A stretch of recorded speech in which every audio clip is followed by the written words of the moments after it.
आधुनिक राजनीतिक सिद्धांत के प्रश्न पत्र में जो कि एमए फाइनल के अंदर आपके चल रहा है और परीक्षा आपकी बहुत नज़दीक है। आज मैं आपको कुछ ऐसी बातें बताऊंगी जिनको यूज़ करके, जिनका प्रयोग करके आप अपनी परीक्षा में अच्छे अंकों को ला सकते हैं। मैं आपको व्हाट्सएप ग्रुप में दो चित्र शेयर करूंगी और वो चित्र आप बनाकर प्रैक्टिस करें। उनको 2-3 बार बनाएं और फिर आप उनको एग्ज़ाम में बनाकर आएं और उससे संबंधित जो टॉपिक है उसको आज हम अभी इस वीडियो के अंदर एक्सप्लेन करेंगे, समझेंगे। यहाँ मैं इतना कहना चाह रही हूँ आप लोगों से कि कई बार हम अपना जो मेथड है, लिखने का जो तरीका है और जो अपना प्रेजेंटेशन है उसको भी सुधार कर हम अपने अंकों को बढ़ा सकते हैं। तो यहाँ मैं जिस टॉपिक पर आ रही हूँ वो है डेविड ईस्टन का राजनीतिक व्यवस्था सिद्धांत और साथ ही साथ हम इसके आर्नल्ड और पावेल का संरचनात्मक प्रकार्यात्मक उपागम, ये दोनों जो टॉपिक्स हैं इनको हम बिल्कुल साथ साथ देखेंगे। ये टॉपिक लेना इसलिए मैंने महत्वपूर्ण समझा क्योंकि एक तो बहुत महत्वपूर्ण टॉपिक है ये, और दूसरा इनको समझना इसलिए ज़रूरी है क्योंकि जो पूरा बेस है आधुनिक राजनीतिक सिद्धांत का इस पर आधारित है।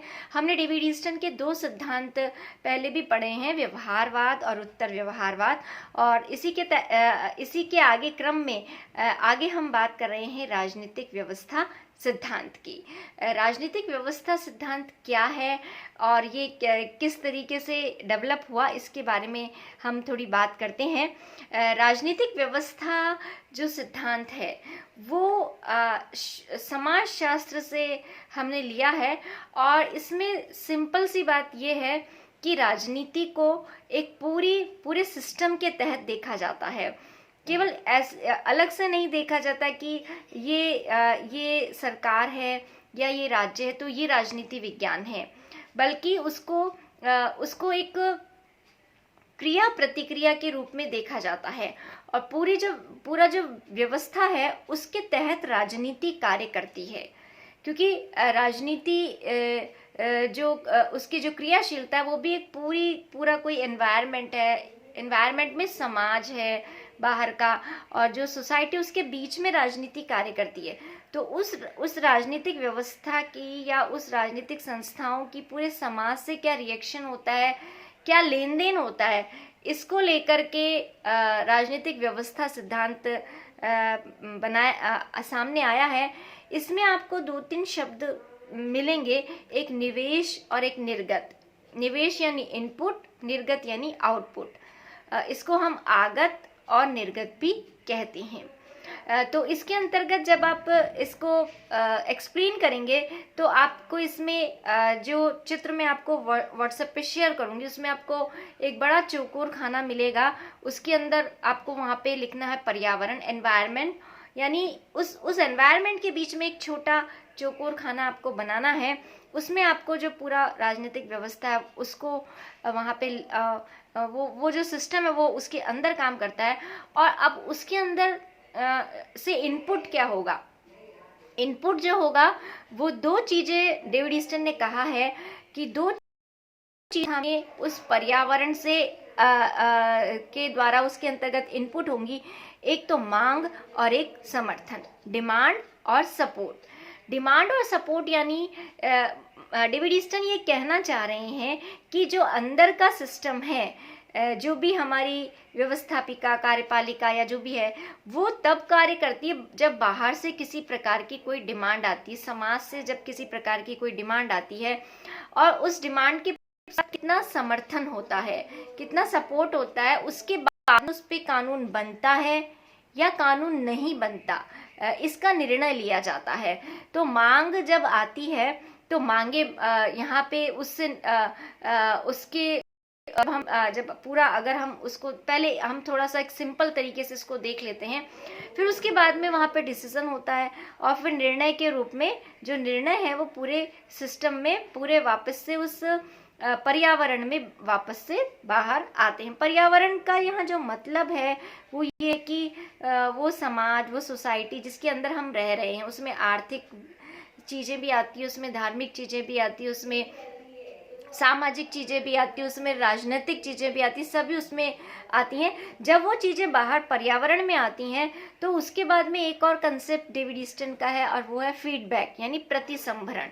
आपसे पूछा जा सकता है कि प्रतिसंभरण क्या है, फीडबैक क्या है, 2 नंबर का यदि प्रश्न आता है तो उसके अंतर्गत, तो जब वो कोई डिसीजन बाहर सोसाइटी में आते हैं निर्णय के रूप में, तो उसके बारे में पूरे समाज में क्या क्रिया प्रतिक्रिया होती है, वो जो चीज़ें हैं वो प्रतिसंभरण कहलाती हैं। और वो वापस से फिर व्यवस्था के अंदर समाचार पत्रों के माध्यम से, संचार के माध्यमों से वो वापस से व्यवस्था के अंदर प्रवेश करती हैं, और वहाँ पता लगता है कि जनता इसके बारे में क्या सोचती है। तो वो चीज़ जो होती है वो फीडबैक कहलाती है। तो ये एक क्रिया प्रतिक्रिया होती है, और इस तरीके से ये पूरा जो सिस्टम है वो कार्य करता है। पहले डिमांड आती है, डिमांड के साथ कितना सपोर्ट है, उस डिमांड को फिर अंदर तय होता है, प्रोसेसिंग होती है, उसमें ये तय होता है कि इसको नीति के रूप में बनाया जाए, या निर्णय के रूप में इसको लिया जाए, इस पर कोई कानून बनाया जाए, या फिर इसको ऐसे ही छोड़ दिया जाए। और फिर जब कानून या नीतिगत निर्णय कोई बाहर सोसाइटी में सामने आते हैं तो वहाँ पे फिर इस पर क्रिया प्रतिक्रिया होती है, और वो क्रिया प्रतिक्रिया फिर से सिस्टम में प्रवेश करती है, और फिर यदि कुछ उसमें गलतियां होती हैं तो उसमें कुछ सुधार होता है। इस तरीके की चीज़ें राजनीति के अंदर चलती हैं, और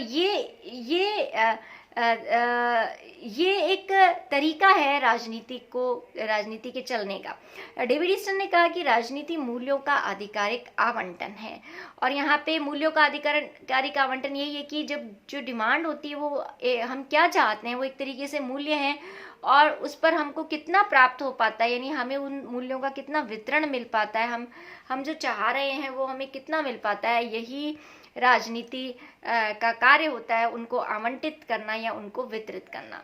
अब ये तो बात हो गई कि उस सिद्धांत में क्या क्या बातें हैं, लेकिन यहाँ पे डेविड ईस्टन ने जो है, आप देखेंगे कि जब आप इनपुट के अंदर यदि मांग है तो उसके अंदर जब आप देखेंगे तो मांग में उसमें कहा कि बहुत सारी मांगे आती है, इतनी सारी डिमांड्स आती हैं कि यदि उनको पूरा करने लग जाएं तो वो पूरी व्यवस्था ही बहुत ही परेशान हो जाएगी, और कई बार नहीं अगर मांगी मानी जाए तो विद्रोह भी हो सकता है या अव्यवस्था हो सकती है। तो बहुत ही तरीके से डेविड ईस्टन ने कहा कि किन मांगों को अंदर घुसने देना है, किन की द्वार बंदी करनी है, यानी डोर कीपिंग करनी है, यानी दरवाजे के अंदर ही नहीं घुसने देना, उनको बाहर ही रखना है। तो ये सब बातें भी डेविड ईस्टन ने अपने राजनीतिक व्यवस्था सिद्धांत के अंतर्गत बताई हैं। अब ये पूरा जो सिद्धांत है, इसके साथ ही साथ एक और सिद्धांत आमंड और पावेल ने बताया है, और उसका नाम उन्होंने दिया है संरचनात्मक प्रकार्यात्मक उपागम, स्ट्रक्चरल फंक्शनल अप्रोच। नाम बड़ा जटिल है, अगर आप लगातार पढ़ते आ रहे हैं तब तो आपको बात समझ में आएगी, नहीं पढ़ते आ रहे हैं तब आपको थोड़ा सा जटिल रहेगा। लेकिन मैंने इसको इसके साथ इसलिए जोड़ा है कि यदि ये प्रश्न आपके छोटे प्रश्नों में आता है, 5 नंबर तक के प्रश्नों में आता है, तो आप इसको छोड़े नहीं बल्कि आप इसको हल कर दें। इसके अंतर्गत बस डिफरेंस थोड़ा सा ये है कि आपके जो संरचनाएं और प्रक्रियाएं हैं इनकी बात भी आमंड पावेल ने की है। जैसे निवेश के अंदर, निवेश यानी जो चीज अंदर जा रही है, यानी आप कह सकते हैं कि जैसे हम कंप्यूटर है, कंप्यूटर में डाटा जब निवेश करते हैं तो और फिर उसके अंतर्गत कुछ आउटपुट निकलता है, वही पूरा सिस्टम है, एक मशीनरी है। राजनीतिक व्यवस्था एक मशीन है, राजनीतिक सिस्टम एक मशीन है, उसमें जब तक आप कच्चा माल नहीं डालेंगे तब तक कोई भी माल बाहर निकल करके नहीं आएगा। ये बात डेविड ईस्टन भी कहते हैं, ये बात आमंड पावेल भी कहते हैं। लेकिन अब उसके अंदर जाएगा क्या, उसके अंदर इनपुट क्या होगा, उसमें कच्चा माल कौन सा जाएगा, इसके बारे में दोनों में थोड़ा सा डिफरेंस है। तो उसके अंदर डेविड ईस्टन ने कहा कि मांग और समर्थन जाएगा। अब आमंड पावेल क्या कहते हैं, उसमें क्या जाएगा, तो उसके अंदर उन्होंने कहा कि इसके अंतर्गत जो चीजें हैं वो सबसे पहले उन्होंने 4 संस्थाएं बताई, 4 बातें बताई हैं। राजनीतिक समाजीकरण, हित समूहीकरण, हित अभिव्यक्तिकरण और राजनीतिक संचार। ये 4 बातें हैं जो इनपुट में आती हैं। राजनीतिक समाजीकरण की जो संस्थाएं हैं, मैंने पिछले वीडियो में बताई थी, परिवार, शिक्षण संस्थान और ये सब इसके अंतर्गत आती हैं। इसके बाद में राजनीतिक हित समूहन के अंदर जो आते हैं वो हमारे दबाव समूह आते हैं, पॉलिटिकल जो प्रेशर ग्रुप्स हैं वो आते हैं। और हित अभिव्यक्तिकरण में पॉलिटिकल पार्टीज आती हैं, वो हमारे हित को अभिव्यक्त करती हैं। और राजनीतिक संचार के माध्यम में जो संचार के माध्यम है वो आते हैं। ये सब इनपुट करते हैं। और आउटपुट में 3 बातें उन्होंने बताई हैं। डेविड स्टर्न ने केवल एक ही बात बताई, निर्णय जो आते हैं वो समाज में आते हैं, जबकि आमंड पावेल ने कहा कि नीति निर्माण, नीति क्रियान्वयन और नियम अधिनिर्णय। नियम निर्माण, नियम क्रियान्वयन और नियम अधिनिर्णय। नियम निर्माण की संस्था व्यवस्थापिका, नियम क्रियान्वयन की संस्था कार्यपालिका और नियम अधिनिर्णय की संस्था जो संस्था वो है वो न्यायपालिका। और इस तरीके से ये पूरा उन्होंने सिस्टम दिया।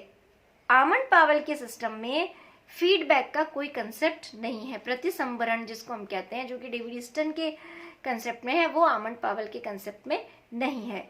आमंड पावेल ने राजनीति में उन सभी चीजों को शामिल किया है जो कि राजनीतिक नहीं है, गैर राजनीतिक हैं, लेकिन वो राजनीति को प्रभावित करती हैं। और इसी क्रम में उन्होंने कहा कि हत्या, दंगे और इस तरीके के यदि कोई इवेंट होते हैं और यदि वो पॉलिटिक्स को इफेक्ट करते हैं, तो इन सब चीज़ों को भी हमें राजनीति विज्ञान में पढ़ना होता है। ये बातें भी आमंड पावेल ने अपने संरचनात्मक प्रकार्यात्मक उपागम में बताई। बड़ी जटिल उन्होंने परिभाषा दिया, आपको पुस्तकों में मिल जाएगी कि क्या उन्होंने कहा है राजनीति विज्ञान को लेकर के। तो ये 2 कंसेप्ट मैंने आपको बताए हैं। और इन दोनों की यदि आप देखें तो इनका जो मकसद है, डेविड स्टर्न का और इनका अगर हम देखें, वैसे तो ये बहुत अलग टाइप की चीज़ें हैं कि इसके अंतर्गत आपको राज्य नहीं पढ़ना, इसमें आपको संविधान नहीं पढ़ना। संविधान नहीं है राजनीति विज्ञान, राज्य नहीं है राजनीति विज्ञान। राजनीति विज्ञान की एक पूरी बृहत और बड़ी अप्रोच जो है, जिसमें आपको पूरा सिस्टम है, वो सब इसके अंतर्गत शामिल हो जाता है। तो ये डेविड स्टर्न का निवेश निर्गत उपागम और आमंड पावेल का संरचनात्मक प्रकार्यात्मक उपागम है। अब इसके सकारात्मक, यानी कि इस, क्योंकि जब प्रश्न आता है तो इसकी आलोचना कीजिए, वो भी आता है। तो व्यवस्था सिद्धांत की एक सबसे बड़ी कमजोरी ये है कि डेविड स्टर्न ने सिस्टम के, इस पूरे सिस्टम में व्यक्ति को कोई विशेष महत्व नहीं दिया है। एक विचारक है, उन्होंने ये कहा है कि एसपी वर्मा, उन्होंने कहा है कि डेविड स्टर्न ने व्यवस्था के तेजाब में जलाकर व्यक्ति को समाप्त कर दिया। यानी व्यवस्था है, ग्रुप है, समूह है, सब कुछ है, लेकिन व्यक्ति जो है वो अकेला व्यक्ति, उसका सोच, उसकी साइकोलॉजी, उसका दृष्टिकोण, वो सब चीज़ें उसमें गौण हो जाती है। दूसरी बात जो इसकी क्रिटिसिज्म की आती है, वो ये आती है कि ये परिवर्तन का चेंज जो होता है विरोधी है, क्योंकि इसके अंतर्गत ये बताया गया है शासक को कि यदि बहुत ज़्यादा डिमांड्स आ जाएं या कुछ भी आ जाए तो उनसे कैसे हैंडल किया जाए, उनको कैसे पहले ही रोक दिया जाए। तो वो जो चेंज होता है, जो गतिशीलता होती है, उसका इसमें बहुत अधिक महत्व नहीं है। और तीसरी जो बात है कि ये पूरा जो राजनीतिक सिद्धांत है वो बनाने में सक्षम नहीं है। एक दृष्टिकोण हो सकता है, लेकिन एक जो पूरा सिद्धांत है वो बनाने में सक्षम नहीं है। इसी तरीके से आमंड पावेल की संरचनात्मक प्रकार्यात्मक की उपागम की भी आलोचना की जाती है। मेरा आप लोगों से ये कहना है कि कम से कम हमें इन प्रश्नों को इस दृष्टि से तो तैयार कर ही लेना है कि यदि संक्षेप में छोटे प्रश्न आए तो हम इनको हल कर सके, क्योंकि 5 मार्क्स के भी बहुत सारे प्रश्न आपको वहाँ पे मिलेंगे। और जैसे डेविड स्टर्न का निवेश निर्गत उपागम आए तो आप उसमें यदि एक चित्र भी बनाए आते हैं तो भी आपको उसके अंदर 5 में से बहुत अच्छे नंबर उसके अंदर मिल जाएंगे। इसी तरीके से आमंड पावेल का यदि आता है तो संरचनात्मक प्रकार में अगर आप उसको कुछ ड्रॉ कर आते हैं, आपको बहुत कुछ उसमें कहना भी नहीं है। और यदि आपको बात समझ में आ गई है तो आप बिना चित्र बनाए भी जो अपनी बात है उसको स्पष्ट कर सकते हैं। और यदि नहीं आ रहा है तब भी आप उसको थोड़ा बहुत अपनी मेमोरी में रख कर आप उसको अपने आंसर में शो कर सकते हैं, और इससे आपके उत्तर आकर्षक भी लगेंगे और आपके नंबर भी अच्छे आएंगे और आप जो एग्ज़ाम है उसमें बेहतर प्रदर्शन कर पाएंगे। तो अब मैं आपको व्हाट्सएप ग्रुप के अंदर जो दोनों चित्र हैं डेविड ईस्टन के और आमंड पावेल के, आप लोग कंफ्यूज ना हो। अगर आपको कुछ नहीं आ रहा है तो आप केवल डेविड ईस्टन का ही चित्र आप थोड़ा सा अपने माइंड में रख लें, क्योंकि बहुत इम्पॉर्टेंट है और अक्सर प्रश्न परीक्षा में आ ही जाता है इस टॉपिक पे ऊपर, चाहे 2 नंबर में आए, चाहे 5 नंबर में आए या 20 नंबर में आए। तो आप इसको अपनी मेमोरी में ज़रूर रखें। और ये अगर आपको और कोई टॉपिक्स जो हैं वो आपको समझ में नहीं आ रहे हैं, पढ़ने हैं, तो आप मुझे बता दीजिए। बाकी 1-2 वीडियो हम कल और शेयर करेंगे। आप इस वीडियो को 1 या 2 बार अवश्य सुने और जो भी इम्पॉर्टेंट चीज़ें हैं उनको आप अपनी कॉपी में नोट डाउन कर लें। आप अभी केवल वही पढ़ें जो आप पढ़ते आ रहे हैं, बहुत ज़्यादा नई चीज़ें नहीं पढ़नी है। और ये आप लोग कुछ मुझे डिमांड कर रहे हैं, इसलिए मैं आपको ये वीडियोस शेयर कर रही हूँ। तो आपको जो बताया गया है उन बातों का ध्यान रखिए, लिखने की थोड़ी प्रैक्टिस करिए, और यदि आपके कोई 1-2 चित्र आप बना सकते हैं तो आप उनको प्रैक्टिस करके आप उनको अपनी आंसर शीट में बना करके आ सकते हैं।